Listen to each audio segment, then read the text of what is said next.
always putting comments on YouTube. Thank you so much, Steven, for always giving the comments. I read all the comments on YouTube, and we are going to be dropping the Force 4 commentary this week. I'm getting. Oh, I can't wait. I can't wait. And Chief and I do apologize that we don't put the movie in the damn video, and we make. Oh yeah, I forgot about that guy. Motherfucker. It's because, first of all, it's illegal for us to put a movie up that we don't know the rights to. Yeah, we don't know exactly who owns Teddy Ruxpin, but I'm that a big toy company somewhere does, so I'm not gonna fuck with that.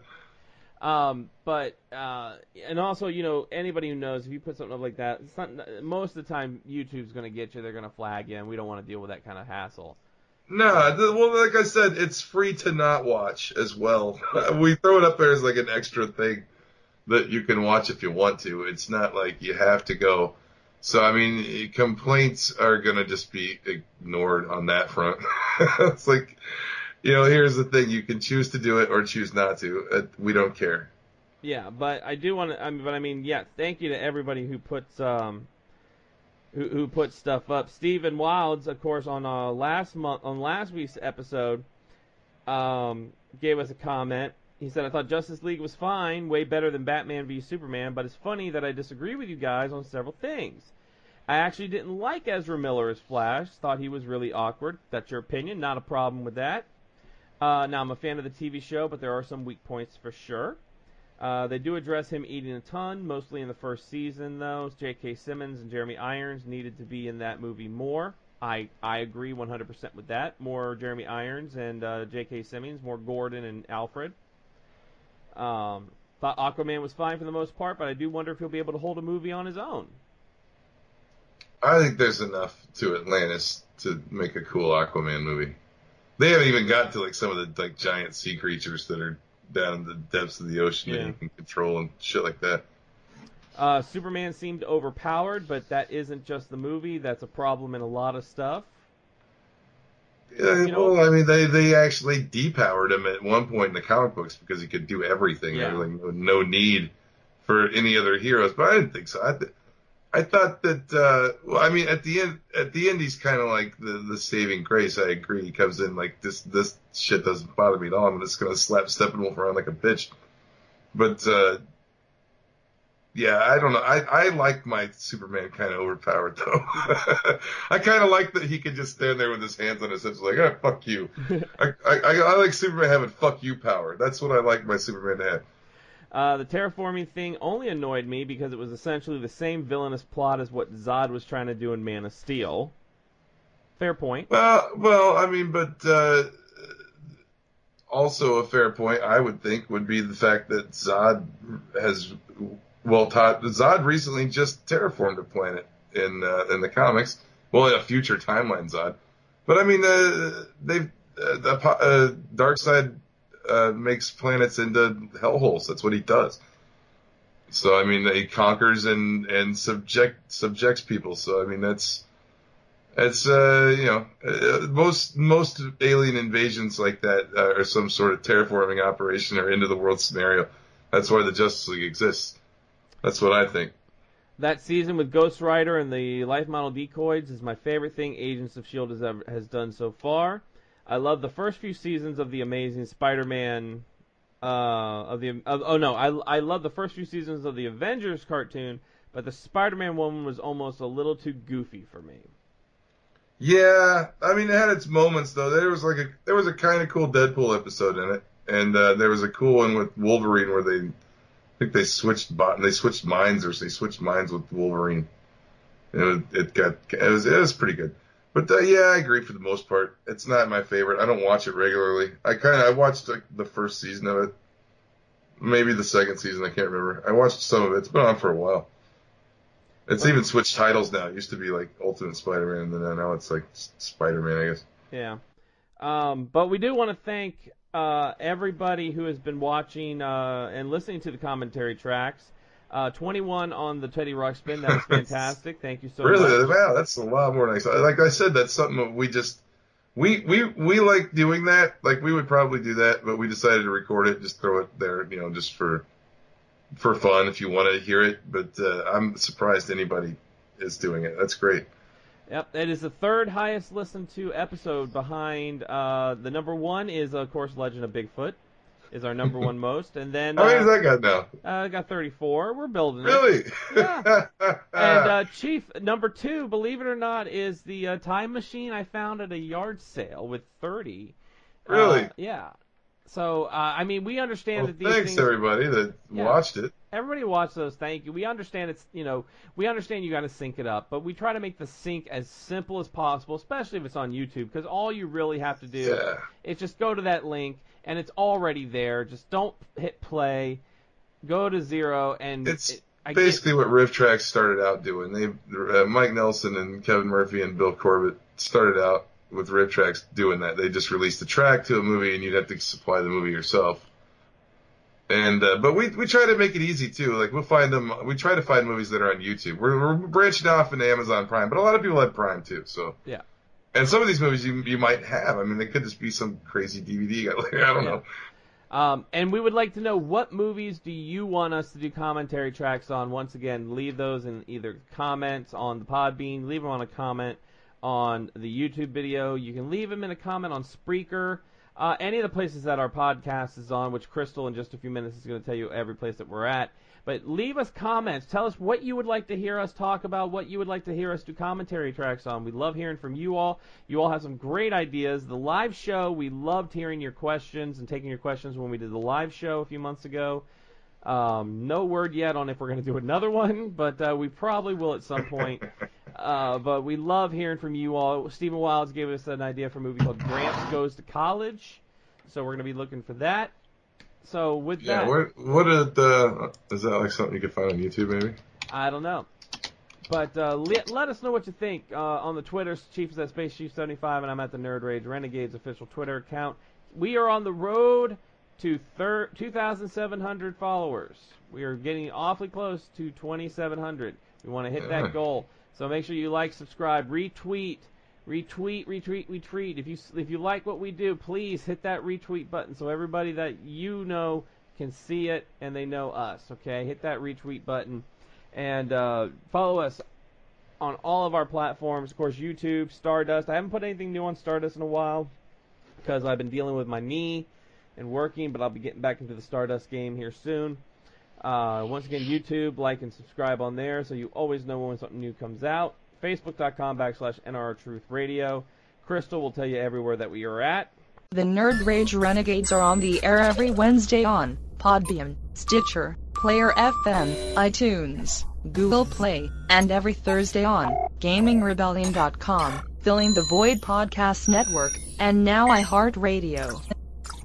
And we are going to be looking forward also, if you are going to be at C2E2, let us know. Let us know if you're going to be at C2E2 so we can find you.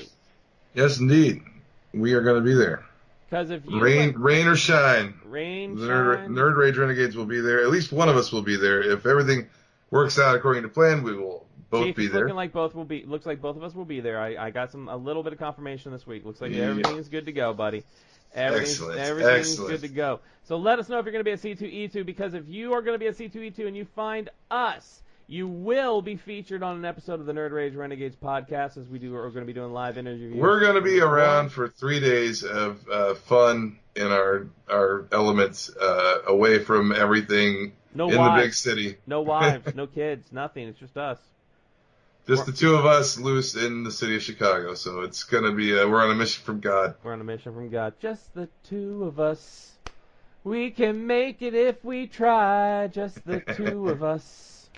Chief and I. All right. Thank you all so much. That ends the proper portion of the show. We are about to go into this week's DC comic reviews. If you do not want to hear about the reviews, if you don't want anything spoiled for you, because they will be spoiled, go ahead, click off right now. We want to thank you for joining us. However, you want to hear our opinions on this week's DC Comics, stay tuned, because we're about to hit that spoiler alert, and we're going to talk some DC Comics. Spoiler alert! Spoiler alert! The Renegades are about to spoil this week's DC Comics. All right, DC Comics this week, Chief. We've got quite a few. You read a few. I've read a few. We've got stuff to talk about. Yeah, I went back and read your recommendations from earlier. Okay, good.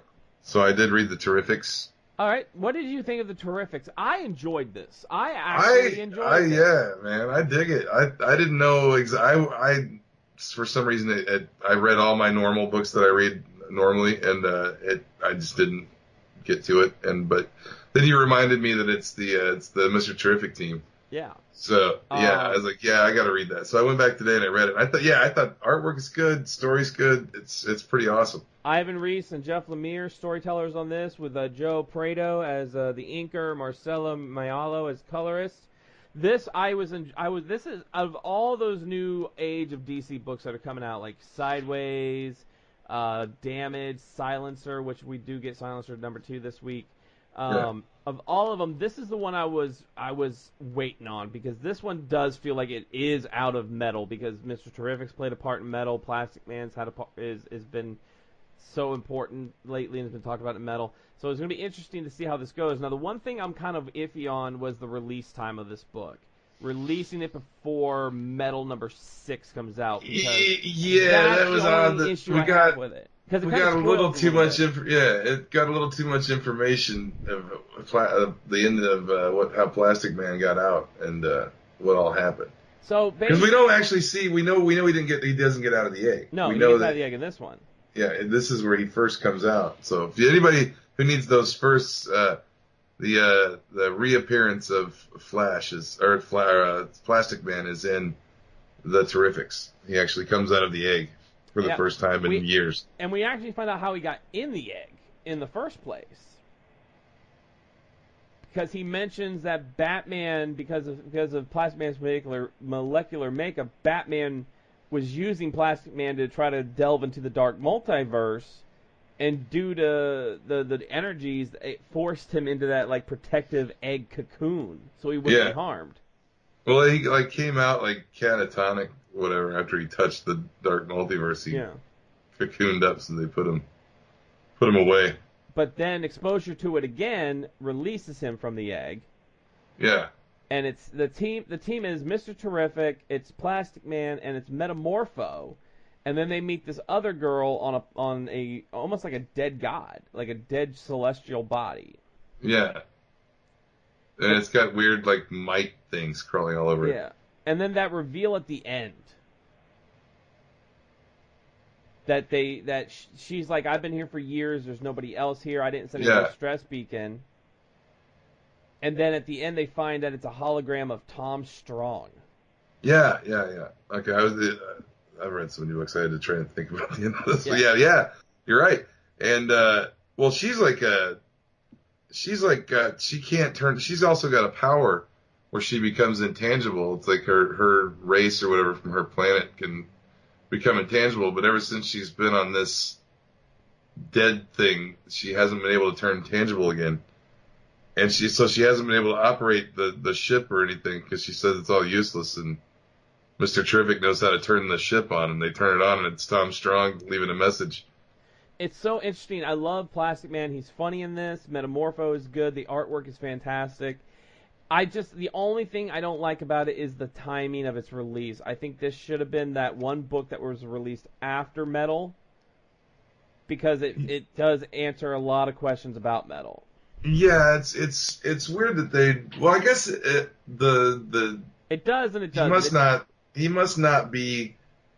I'm guessing Carter Hall is going to be more significant at the end of Metal than Plastic Man. So they just said, "Well, yeah, go ahead and release it since he's not like consequential necessarily to the end." Yeah. Because evidently he doesn't come out of the egg, so I mean nothing happens. They just get his egg out of that cannon somehow. Yeah. So excellent book. I highly recommend that you do pick up this issue. Yeah, that's one. New ones. This one is definitely a pickup. I was surprised. I would go so far this week, being that maybe some of the titles I regularly read weren't quite as strong as they normally are. But I would say that this might be my pick of the week for something that kind of surprised me with how good it was. I will agree. Now, one I thought was also pretty good was Detective Comics. Yeah, that's Trial of Batwoman. Yeah, we're getting into like some Bruce psychology with this one. I think the reason why I really enjoyed it is because it featured all the Bat family. Yeah, And even Red Red Hood came in for it.